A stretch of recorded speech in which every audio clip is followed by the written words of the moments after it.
Hey,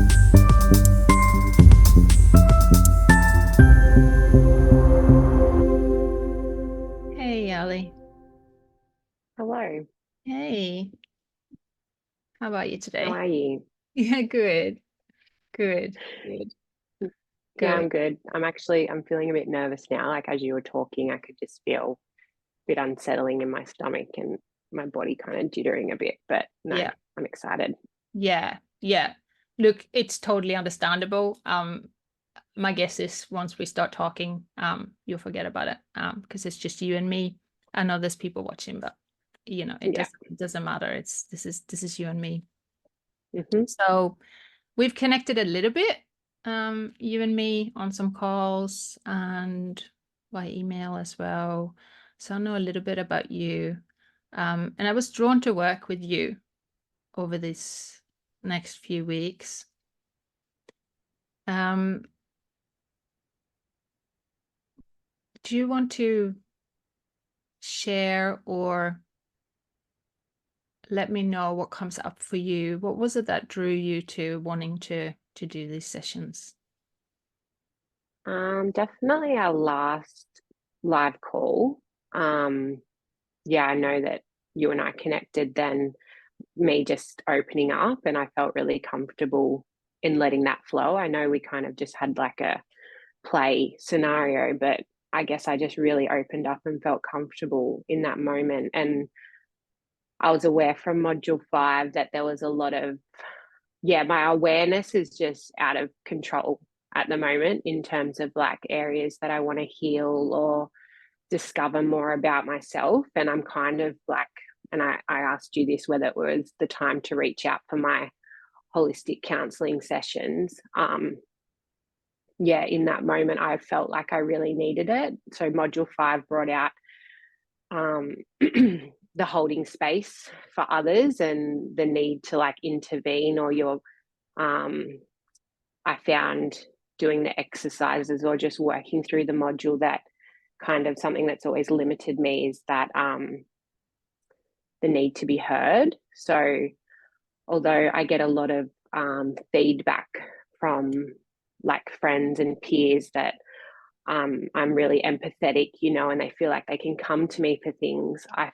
I've noticed that I feel like I always need to fix or um, have something to say, and I'm just very aware that that's something will limit me in my ability. Well, I feel like it will in my ability to hold space for others.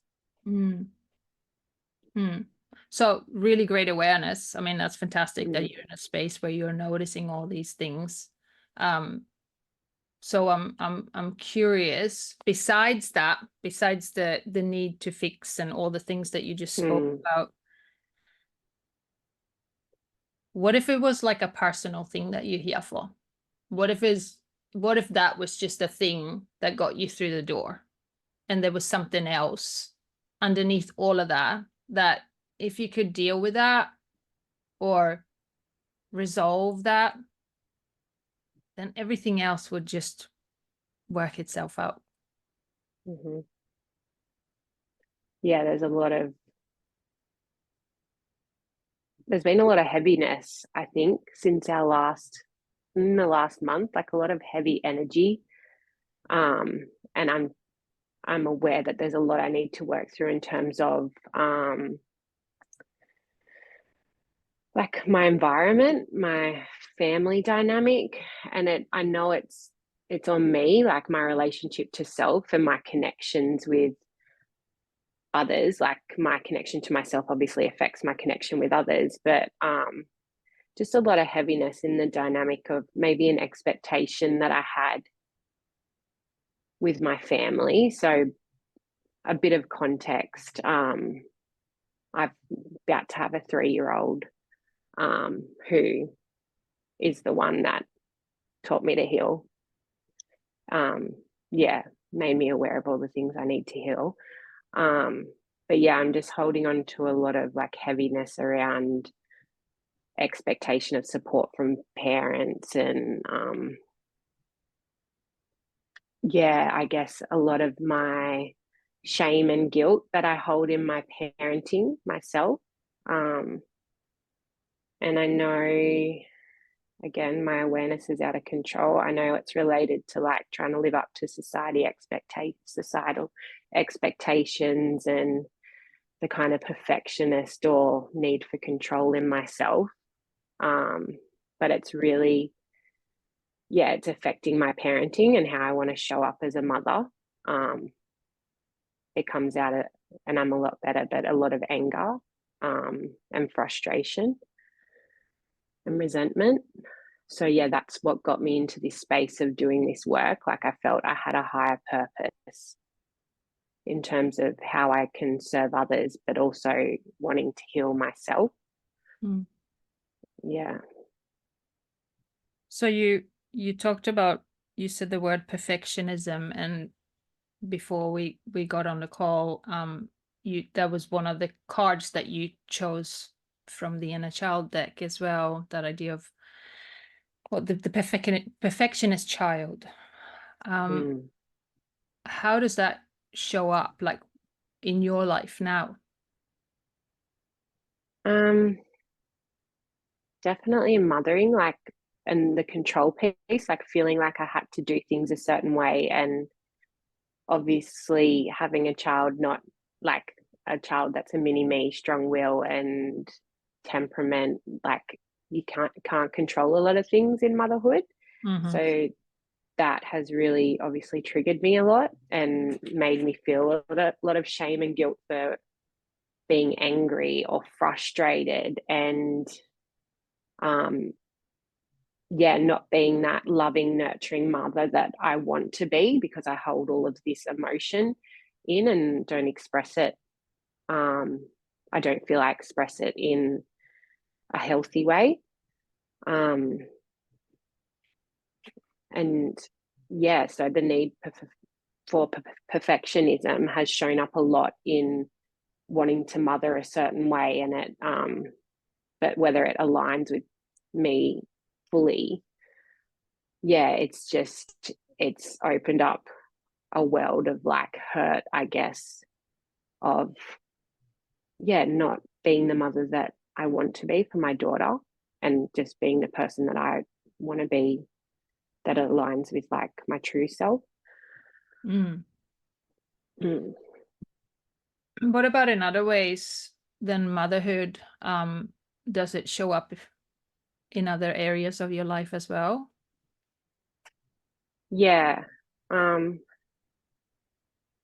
I think it just comes back like it's what I struggle with the most, that masculine energy. Like I don't flow between the both. Like I feel like I've always said I'm not creative or, playful. And that's just something I guess that's limited me. Like that's something that I say. But even like with my partner, I'm so, the control one to do this. Like I organize this and I do all the planning and like I organize the week. And now that I'm going internally and want to just feel sometimes, Mm. um, well, just feel a lot more instead of suppressing emotion. I find that masculine energy that doesn't work when you're in that space. And so you want someone to step up a bit more and support you there. For Mm. example, there's been a lot of, I guess, heavy energy with my husband and I, because I've kind of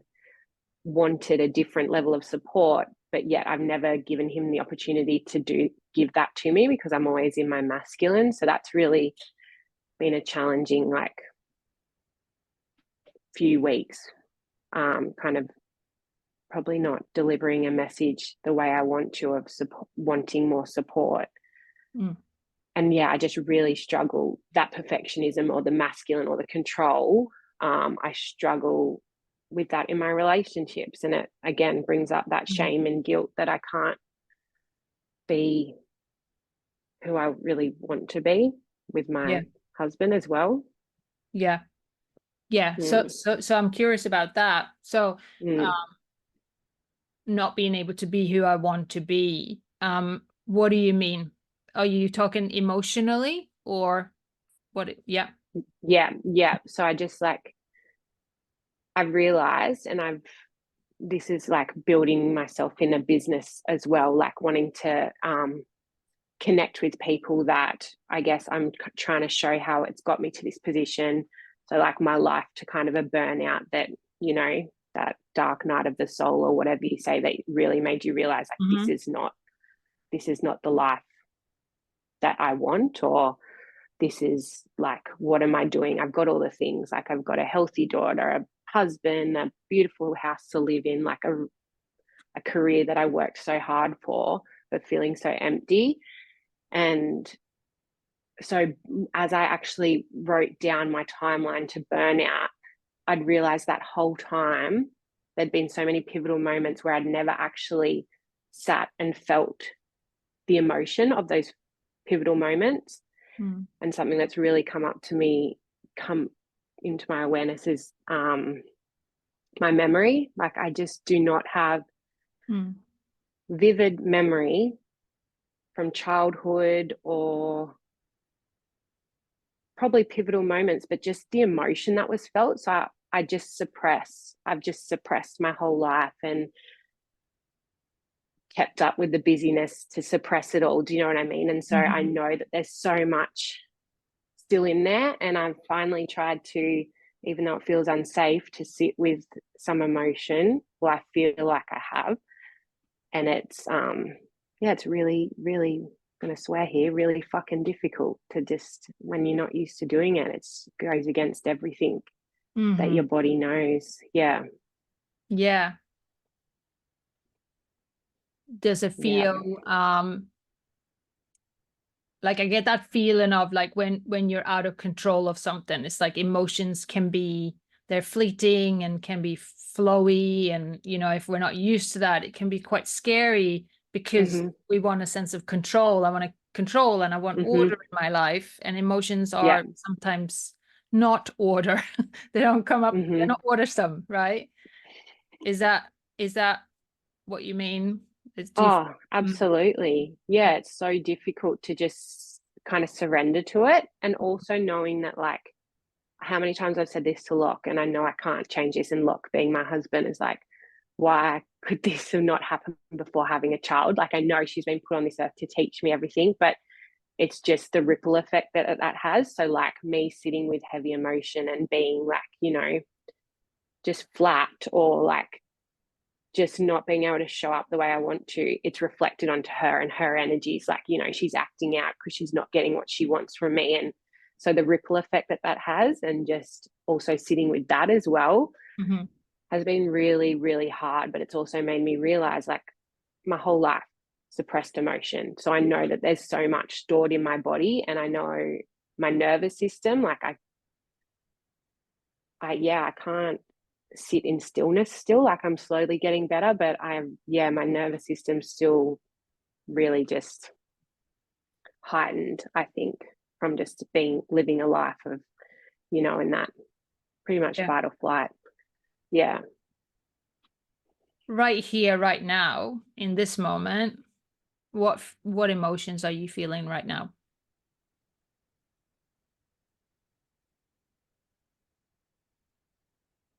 I don't know. I'm feeling like a freeing sense, like to be able to talk.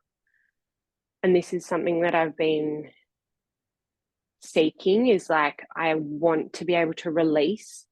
So I feel, especially because this is a safe space, like I know I'm being held and listened, and like someone's not going to walk away and feel that heaviness with me. Like I know that I'm not projecting onto someone else. So I feel quite free in this moment of being able to express myself. But there's also like, I feel like because I'm doing all this work, I need to have all the answers too. So that's where that control comes in again. It's like, Ali, you want to preach to others, you know, self-care and whatever, but it's like, I don't have the answers. Like, I don't know how to hold myself at the moment. So almost like, are you really being authentic in trying to like share with others when you don't know what you're doing, really? So yeah, a bit of like shame and guilt is like constantly there, you know. It's heavy. Yeah, that emotion's heavy. So it's interesting, right? Because when I asked you how you felt just in this moment, it Mm, started with a so-called positive emotion. I'm not a big believer in mm, positive and negative emotions because they're all just emotions, right? But what we talk about very often when we say I'm not okay with emotions, it could be either not the positive or negative. So what you started yeah. with sort of a positive emotion is like, I feel free. I feel that I can share and I know I'm in a safe space. And then you kind of kept talking, reminding yourself, but then I also have this shame, Mm, this stuff down here, and that's with me all the time. Although from the beginning, I'm curious if it was when I asked you. I'm curious if the shame and guilt was there or if it arrived as you continued talking and analyzing. I think I overanalyzed it then. Hmm. Like my initial thought was free.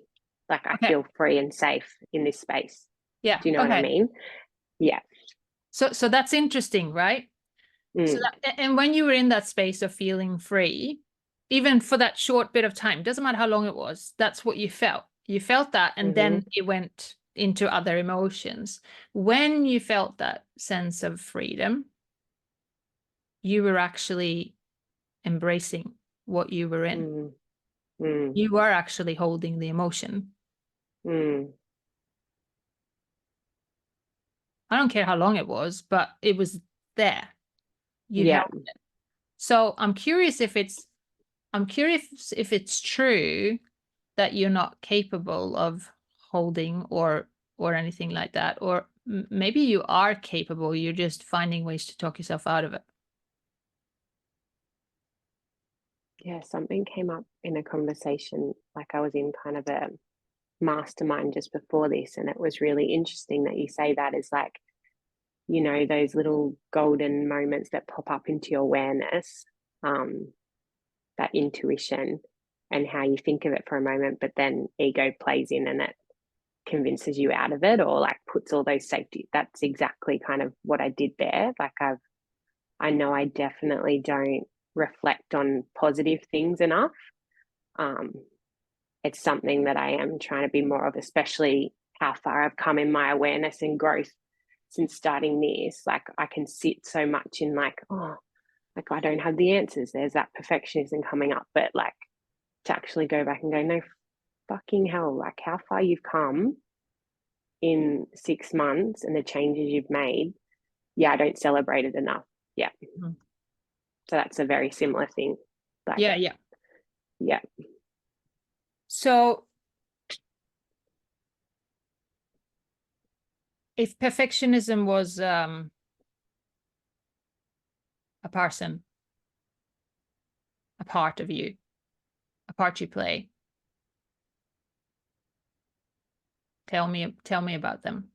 You used the word masculine before, so Mm, um, what else? yeah. Then it's that masculine control. Like if something doesn't go a certain way, anger comes up. Um, and that shows as like snapping at my husband or not holding space for my daughter's emotions, and turning into my inner child reaction, or potentially how I felt I was held when I showed emotion as a child, Mm, um, and that, yeah, that perfectionist person is like, that's what comes up if something's not controlled, or especially when I don't respond a way that I want to. Um, yeah, that perfectionism comes up. It's like, okay, well, you're not doing what you want to do, and cue the anger, frustration, then shame and guilt for expressing that in an unhealthy way, especially on my loved ones. mm, Yeah. So, yeah, it's there all the time. I'm aware of it, but like I don't know how to deal with it in healthy ways, I don't think. Or I'm probably not aware of how much it's there. mm. So you said there how you were held as a child. How were you Mm. held as a child? If you were crying or needing love, how did you receive love as a child? Um, I know that like crying or sharing emotion was very like suppressed or told it was bad or told like there was something wrong with you, you know. So I know that that's why I respond that way when my daughter does. Like I go into my inner child and it's like, I even say to Locke, like I get so triggered by it when Eden's just crying. Mm, Um, like I actually like sensory overload almost. Like I don't even know without yelling or like telling her to stop. I like have to internalize and just focus on myself, keeping myself like calm. mm, Um, and that's what I love about him is that he is that calm presence. So I feel like he can calm us both. Um, but it's so like I'm just, and then I get like, it's the same thing. I'm just like, why can you not deal with this? Like, this is what you want. This is how you want to show up. But I know there's still so much from how I was supported or held as a child. And, you know, I guess grieving that part that wasn't supported for myself. mm. Mm, How would you have liked to have been supported? just hugged and let me express my emotion, like tell me that it's okay to cry and that it's healthy to cry and um, just feel safe, like be told that I'm safe Yeah. with my loved ones. I know that's what I want to do for Eden, but a lot of the time, like I can't. Like I'm just so I'm so triggered. Yeah, When was the last time that you declared to yourself that it's okay to cry, that you're safe, that it's okay to express yourself and embraced yourself fully?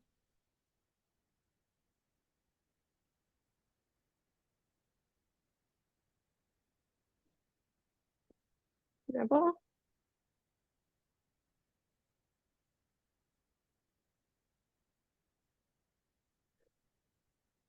Yeah, I've never said that to myself. Like I say it out loud.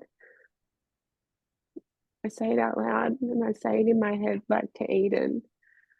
But yeah, I've never said it to myself.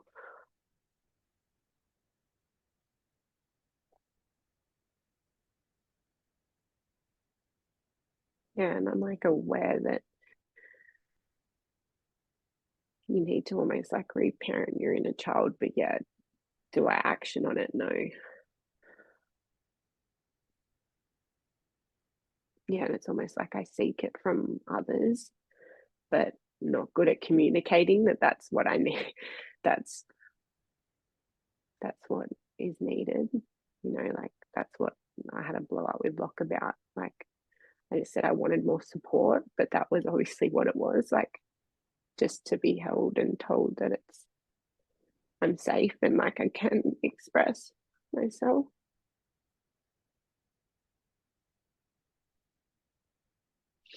Yeah.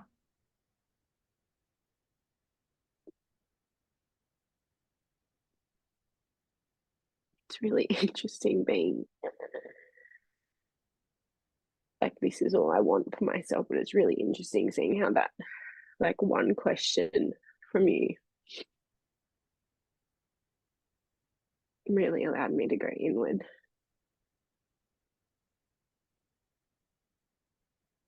So what would happen if you would allow yourself to say that or practice that. The word that just comes up is free. Like it feels so much freer. Like There's I that said word before. again. Yeah, that's that word again, isn't it? Free. Mm. And safe. Mm. Like feel like I can be safe in expressing my emotion, but also like safe in how I respond to my loved ones. Yeah. Like trust myself that I can respond in the way that I want to because I've held myself safely. Mm. Mm.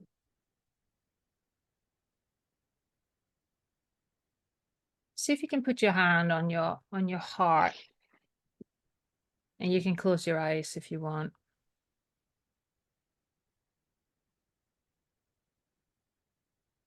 And just put your attention to your heart center, your inner wisdom, that place of inner knowing that you have.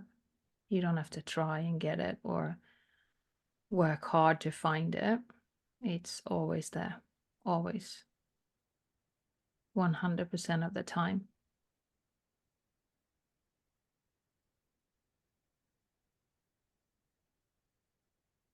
And see from this place if you can silently in your mind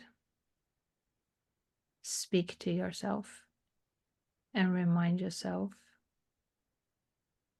that you're safe.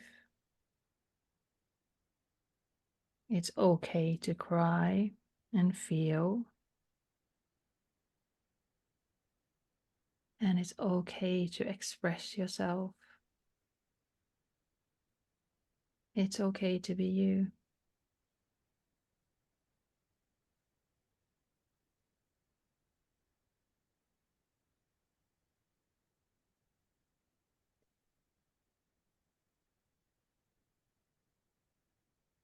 And if it feels right now in your mind's eye, say those words to your inner child, that child that was really needing to hear those words when she was little. She needed to be hugged.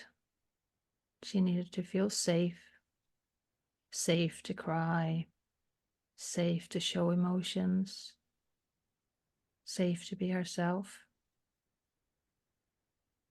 and just loved and hugged for who she is.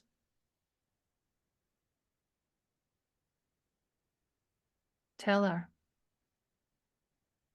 let her know that she is safe.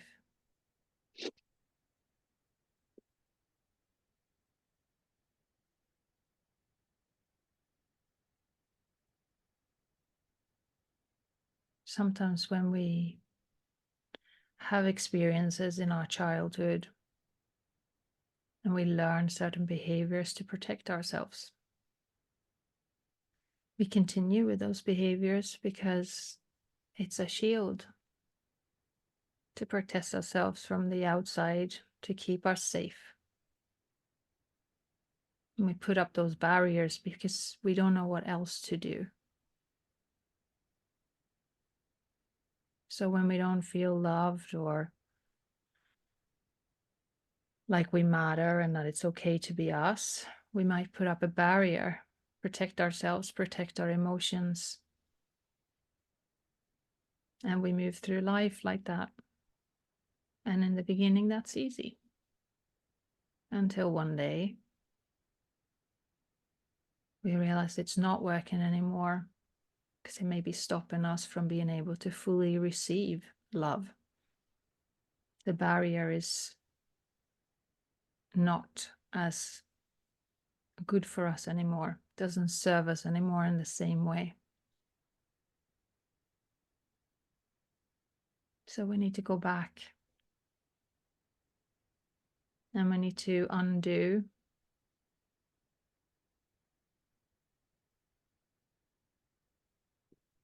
what we experienced. And the beautiful thing is that you're an adult now you can parent and reparent because you know how to do that. You know how to love that inner child. Only you know the best way to do that.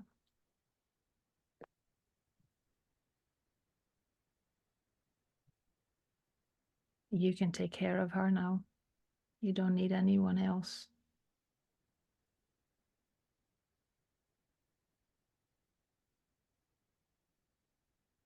So I'm curious now, when you're connecting to your inner child, how does that connection feel for you?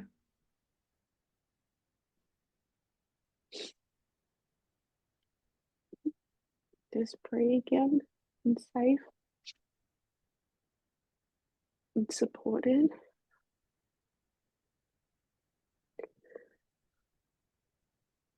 And it just makes so much sense. Like I'm projecting onto others, but not connecting back to myself. And it just feels so much easier knowing that I can just, yeah, I only need me to support me.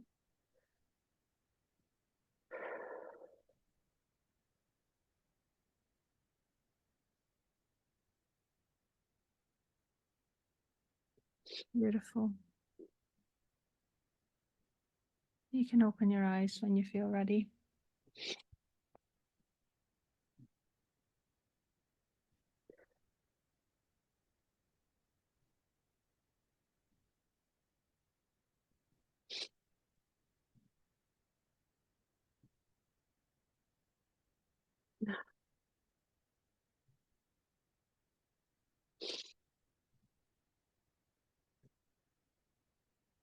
Just what I needed.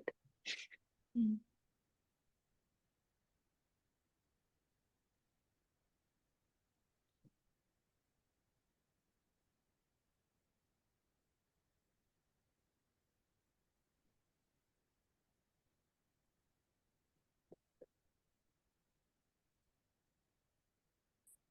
Like, it also like just makes me feel so in my power. Like I just, yeah, just knowing that you're all you need for yourself, but also like so grateful and thankful for you. And I just can't wait to be able to do this for other people.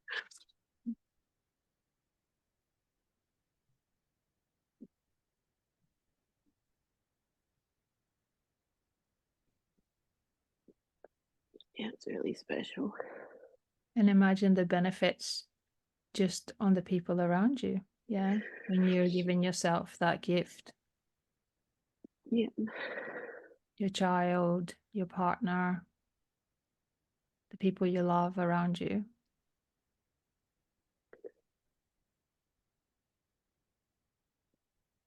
yeah, exactly. And, we're not making that perfectionist part wrong, because the truth is, it's been protecting you for a long time. Yeah, exactly. It's kept you safe. It's we don't hold on to anything that doesn't serve us in any way. It serves us in some shape or form, and perfectionism probably has served you in lots of different ways. You're noticing now that you don't like it, and this is the bad stuff about it. Yeah, But my guess is that there's always been positives as well about being a perfectionist.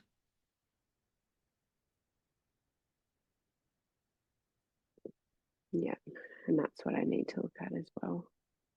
Like Yeah, for everything, just like coming back to the progress and the positives and definitely. You'll never remove perfectionism or anything else, right? It's about honoring those parts of us, and integrating.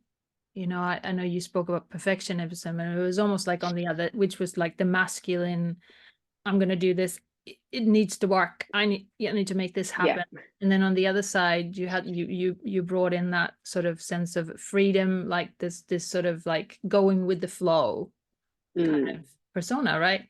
It sounds so beautiful to just go with the flow, but if you're a person that just goes with the flow all the time, you might start going, oh my God, I hate, this is not who I want to be. This is, nothing's what, right? So it's about integrating these parts of yourself, noticing when it Mm. goes too far one way or the other, and finding your equilibrium and your homeostasis there in the middle so that you can benefit from all of those aspects of you. Yeah. Yeah. Accepting all parts of me. Yeah. Mm.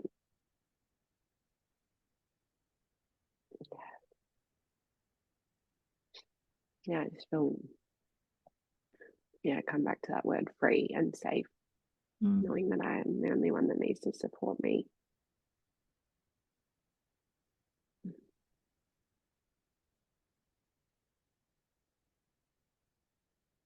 I love what the words you used.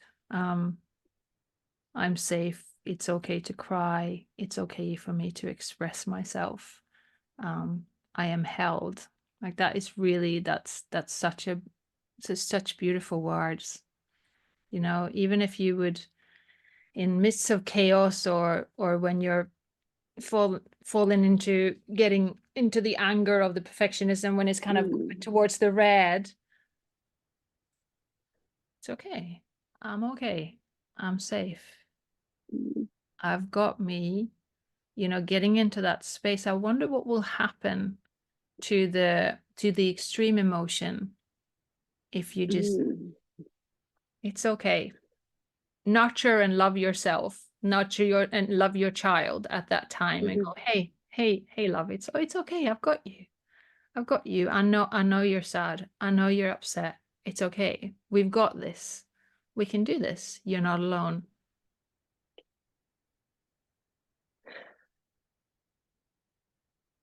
Yeah, it would de-escalate so much. And like, yeah, those emotions that I kept talking about, like shame and guilt, like it wouldn't come up because it's what you talk about, like putting on your safety mask first before being able to support others. And that's like, I'm just thinking straight away with Eden, like tapping into myself when she's having a moment of like a reflection, a trigger of where I wasn't held as a child, and holding myself to then be able to show up to her how I want to.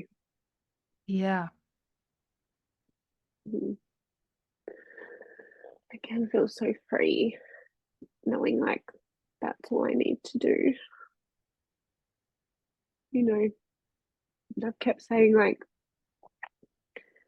and I know I'll have to train myself and then become easier the more I do it. But I'm just like, and I think I said this to you last time, like seeking what modality to release this or to release this emotion. But it's just knowing that like it's going to be there, like accepting myself or my experience and just knowing that I just need to hold myself during those moments. Like you don't need to go or do this massive breath work thing or whatever. It's just, yeah, Do you know how yeah. wise you are? Like, there's a part of you that knows all the answers to all the questions you will ever ask in your whole life and beyond. Very often, when we seek outside of ourselves for the next modality, that's actually what we're looking for. I need to Mm-hmm. find the answer, forgetting that, you know, the cliche is, oh, the answers are within. But yeah, but we need to learn how to access that. Yeah. Mm-hmm. It's that's it.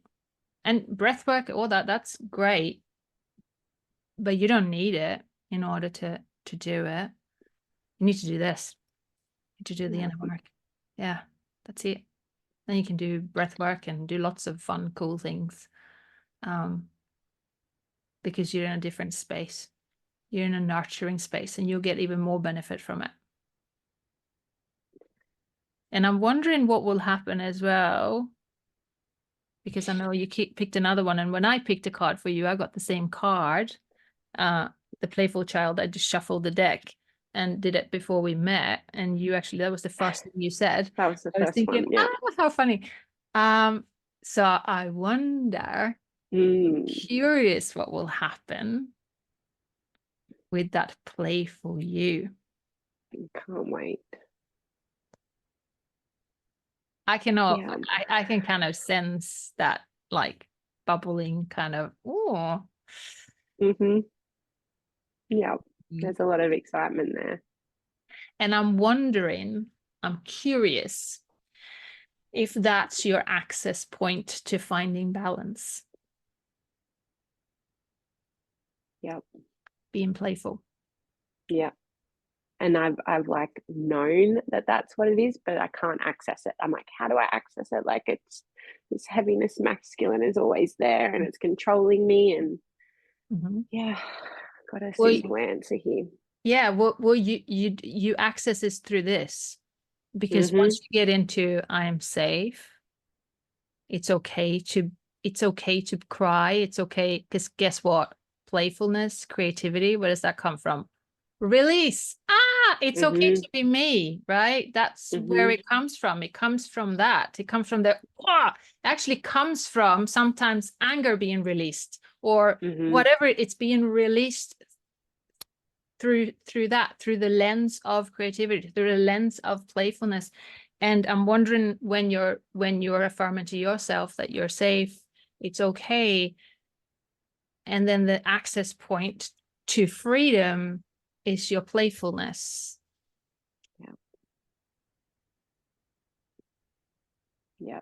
And it's so interesting because that's like it's almost like a resentment piece that I see in my husband, because he's the one like that with Eden, or he's the spontaneous one, or he's, and I just want that balance. And so it's like what I'm seeking, but I know I just have to go back within and accept that perfectionist part of me, hold the space, tell myself I'm safe, and then that will release that emotion Yeah, to well, then if you move think into the about it, yeah, because if you think about mm, it, right, being creative, or when you're asked to be, if someone's telling you to be creative and they're putting a gun to your head, it's very mm, hard to be creative. Like if you're constantly in fear of, I need to organize this, I need to have it all right, it needs to be perfect, mm-hmm, it needs to be, this is how it needs to be, it's pretty much impossible to be creative because your box is too small. yeah, In saying that, we still need a box to play in when we're creative, because the box is too big, i.e. you have too much flow and too much freedom, you're going to get confused out of and you won't end control. up doing anything, right? So again, that's where Mm, that perfectionism comes in. We still need a box, and it's up to you really to figure out how mm-hmm, big that box is and how you want to play. mm-hmm, That's the fun, that's the meaning of life for me. mm-hmm, It's playing in the box of creativity, like that's it. yeah, You're the creator of everything, whatever that looks like, whether that's art or that's creating a life, it really doesn't matter. It's creativity. But when we're stuck in the idea of pretty much someone pointing a gun at yeah, you, as in that's your perfectionism, right? You can't get into the box, like the box is too small and you can't move. yeah, So you're stuck in it yeah, and I can't get anywhere. When you extend it by allowing yourself to calm your system down and reminding yourself, I'm okay. It's okay to be me. It's okay to fail. It's okay to say the wrong thing. We can say we're mm-hmm, sorry. And if we really mean it, it's okay. We all fuck up, excuse my language, mm-hmm, right? So once you calm that nervous system down, reminding yourself that you're loved and it's okay to be all of you, all your mm-hmm, emotions, all of it, you create a box to playing. yeah.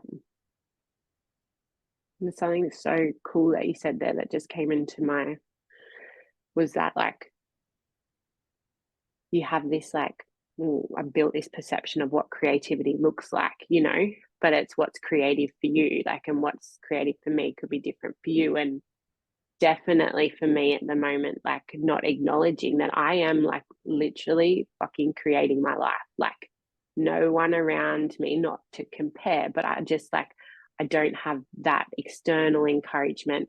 No one around me is doing that, and I'm doing that right now. So actually, like, celebrating or acknowledging that, like, you are being creative, so you're obviously releasing some control, and you're, Yeah. but just also that perception of what you think is creative, like, okay, no, you really are doing that. It's just, For sure. how can you balance it more? Yeah, Absolutely. Of course you are. Of course you're creative. It doesn't matter if you got a brush, a paintbrush or not. yeah, It's that's not what it is. For some people it is. yeah. And for some people it's not. Mm. So that's the fun part. You get to explore that. You get to play with that. You get to do whatever you want with that. Yeah, so exciting and freeing. So what's one insight that you've had today from our conversation? Just coming back to, like, I'm the only one I need, and the answers are all within me, and I can hold myself, and I can keep myself safe, and putting my safety mask on first. Like, I'm prioritizing, self-care and, my me time, but, like, I feel I know now how to support myself with emotion, and that's what I want. That's what I'm seeking. Yeah, and just feel really excited. Thank you. Thank you. And I just love, like, seeing your questioning as well. Like, I know I'm being, like, the client and got so much out of it, but, like, even just that part, then what was your one insight? Like, yes, Ali, because remember, the client's insight will be totally different to yours. Yeah, Putting really the cool. coaching hat on. Yeah. No, I was definitely in the client the whole time, but just I know I'll reflect on it and go, yeah, that was cool. Yeah, I know.